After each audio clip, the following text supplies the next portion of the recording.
నమస్తే, welcome to our channel. MLC Anantha Babu ప్రస్తుతం Rajahmundry central జైల్లో ఉన్న సంగతి మనకు తెలిసిందే. మరి సెంట్రల్ జైల్లో ఆయన సిబ్బంది పైన రుబాబుగా ప్రవర్తిస్తున్నారన్నట్టుగా కూడా తెలుస్తుంది. నేను ఎవరినో తెలుసా ఎమ్మెల్సీని అంటూ ఆయన హల్చల్ చేయడాన్ని ఏ విధంగా చూడాలి తెలుసుకునే ప్రయత్నం చేద్దాం. దీన్ని విశ్లేషించేందుకు మనతో పాటుగా ఉన్నారు టీడీపీ రాష్ట్ర అధికార ప్రతినిధి సూర్యదేవర లత గారు. నమస్తే మేడం. నమస్తే. వీరి సుబ్రహ్మణ్యం హత్య కేసులో సాక్షులను బెదిరించినందుకు గాను ఆయన బెయిల్ రద్దు చేయాలని పిటిషన్ కూడా వేశారు మేడం. కస్టడీని కూడా కోరుతున్నారు పోలీసులు. మరి ఆ విచారణ May 4th వాయిదా పడింది. మరి ఇటువంటి నేపథ్యంలో రాజమండ్రి సెంట్రల్ జైల్లో ఉన్నటువంటి అనంతబాబు అసలు నేను ఎవరినో తెలుసా, నేను ఎమ్మెల్సీని మీకు తెలుసా, నాకు ప్రత్యేక సౌకర్యాలు కావాలి అంటూ సిబ్బంది పైన హల్చల్ చేయడం, రుబాబుగా ప్రవర్తించడం ఎలా చూడాలంటారు? ఒక పక్క కోర్టుకెళ్ళి ప్రత్యేక సదుపాయాలు పిటిషన్ వేసుకుని తెచ్చుకోండి అని చెప్పినా సరే అదే విధంగా ప్రవర్తించడాన్ని ఎలా చూడాలంటారు? అంటే ఇప్పుడు ఎమ్మెల్సీగా ఉన్న అనంతబాబు ఏదో ఆయన దేశాన్ని ఉద్ధరించి జైలుకి వెళ్ళినట్టు ఆయన బిల్డప్ ఇస్తున్నట్టు కనబడుతుంది.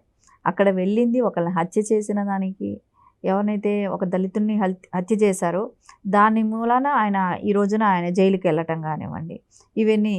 కానీ 22లో జైలుకి వెళ్ళాడు కాబట్టి అక్కడ అప్పుడున్న అధికారులు ఎవరైతే ఉన్నారో వాళ్ళతో అంతా కూడా దురుసుగా ప్రవర్తించడం అంటే వాళ్ళకు ముందే అలవాటు తెలిసిన వ్యక్తులు కాబట్టి వాళ్ళ మీద రుబాబు చేయటం కానివ్వండి, నాకు ఫెసిలిటీస్ కావాలని కానివ్వండి ఇవన్నీ అడగటం.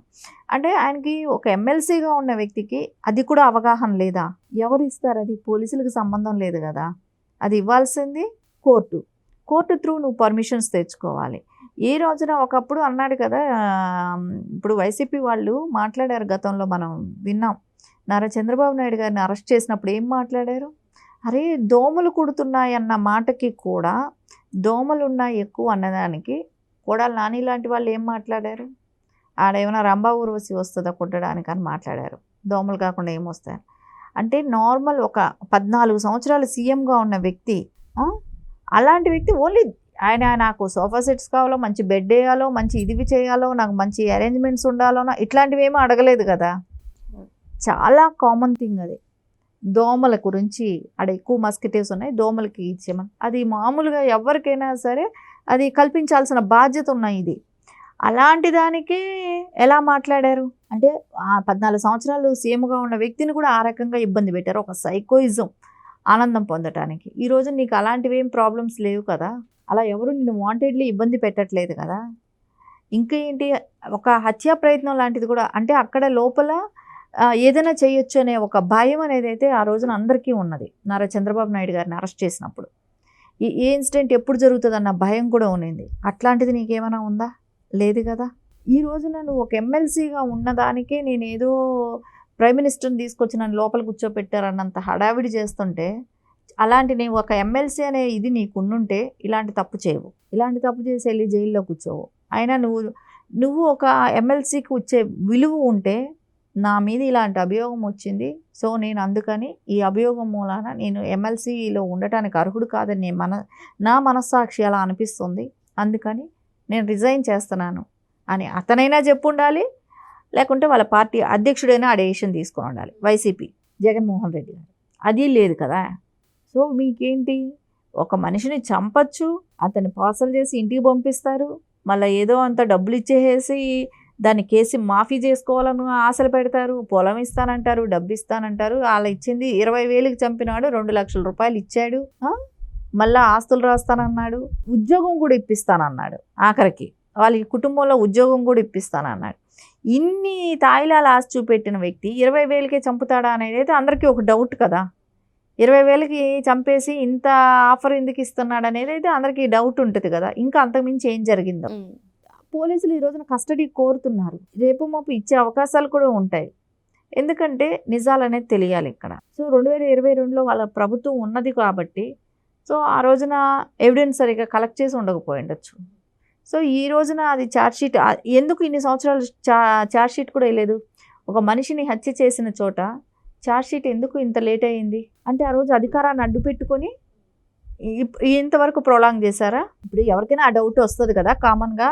సో నువ్వు దాని గురించి ఈరోజు ప్రజల్లో ఉన్న డౌట్ల గురించి వాళ్ళే ఆలోచిస్తుంటే, నీకేమో నాకు ఫెసిలిటీ లేదు, నాకు అక్కడ అన్ని రకాల ఫెసిలిటీ ఇవ్వాలి, ఇంట్లో ఉన్నట్టు నన్ను లగ్జరీగా చూసుకోవాలి, నాకు ఫుడ్ విషయంలో అట్లా ఉండాలి, ఇవన్నీ మాట్లాడుతూ ఉంటే వినే వాళ్ళకి ఎలా అనిపిస్తుంది?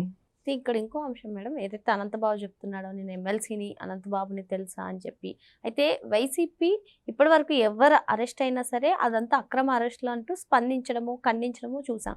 కానీ ఎమ్మెల్సీ అనంతబాబు అరెస్ట్ అయినప్పటి నుంచి కూడా ఒక్కరు కూడా స్పందించలేదు. దీన్ని ఎలా చూడాలంటారు? ఎందుకంటే ఇక్కడ పక్కా ఎవిడెన్స్లు ఉన్నాయి. సో ఇంకొకటి ఏంటంటే ఇది వాళ్ళు ఒప్పుకున్న కేసు, అతను ఒప్పుకోవటం కూడా జరిగింది కదా.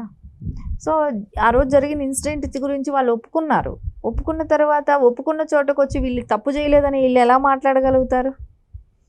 సో అది మాట్లాడినా ఆ ఎవిడెన్స్ ఉన్నాయి కాబట్టి ఏం చేయలేని పరిస్థితి. అది కూడా కాకుండా మొన్న కూడా ఎవరైతే సాక్షుల్ని ప్రలోభ పెట్టాలని చెప్పి వాళ్ళకి డబ్బులు ఇస్తానని ఆశ చూపి ఒక్కొక్కరికి 4-5 లక్షలు డబ్బు ఇస్తానని చెప్పి అలా తీసుకెళ్ళి నలుగురిని బైండ్ ఓవర్ చేసుకున్నారు కదా. వాళ్ళు వెళ్ళి వాళ్ళని బలవంతంగా తీసుకొచ్చి బంధించి పెడితే వాళ్ళు తప్పిపోయి వాళ్ళు మళ్ళా కేసు పెట్టారు కదా. సో దానిలో అతను ఎస్కేప్ అయ్యి దొరకకుండా పోలీసులు వెళ్తే ఇవన్నీ మళ్ళీ ఒక పెద్ద సీన్ క్రియేట్ అయ్యింది. మళ్ళీ అందుకని అరెస్ట్ చేయాల్సి వచ్చింది. సో ఇవన్నీ పక్కా ఎవిడెన్స్ ఉన్నాయి. సో అందుకని వైసీపీ వాళ్ళు నోరు తెరిచే పరిస్థితిలో కూడా లేరు. కాకపోతే ఇన్ని ఎవిడెన్స్లు ఉన్నా కూడా జగన్మోహన్ రెడ్డి గారు ఎందుకు ఇంకా కూడా ఎమ్మెల్సీ రద్దు చేయలేదు? సో సభ్యత్వాన్ని, తన పార్టీ సభ్యత్వాన్ని కూడా రద్దు చేయించాలి ఇలాంటి వ్యక్తుల మీద. అదే టీడీపీ చూడండి, ఎప్పుడైనా ఇట్లాంటివి వచ్చినప్పుడు ఖచ్చితంగా వాళ్ళ సభ్యత్వాలు రద్దు చేస్తారు, వాళ్ళని పార్టీ నుంచి సస్పెండ్ చేస్తారు.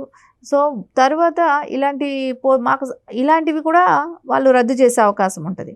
కానీ ఇక్కడైతే అది జరగదు. అది ఏంటంటే అలాది ఒక మెడల్ లాంటిది.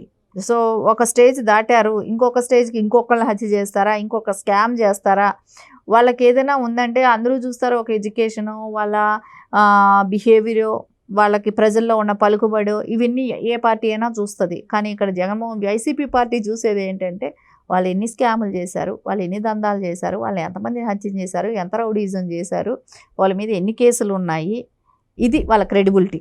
సో అలాంటి వాళ్ళు నాయకులుగా చలామణి అవుతున్నారు. సో ఈ డిఫరెన్స్ మనకు వేరే పార్టీల్లో ఎట్లాంటి వ్యక్తుల్ని తీసుకుంటారు, ఇక్కడ ఎట్లాంటి వ్యక్తులకి వాళ్ళు అవకాశాలు కల్పిస్తారనేది చూస్తే మనకు క్లియర్ కట్గా అర్థమవుతుంది కదా. మరో అంశంతో మళ్ళీ కలుద్దాం. Thank you madam. నమస్తే.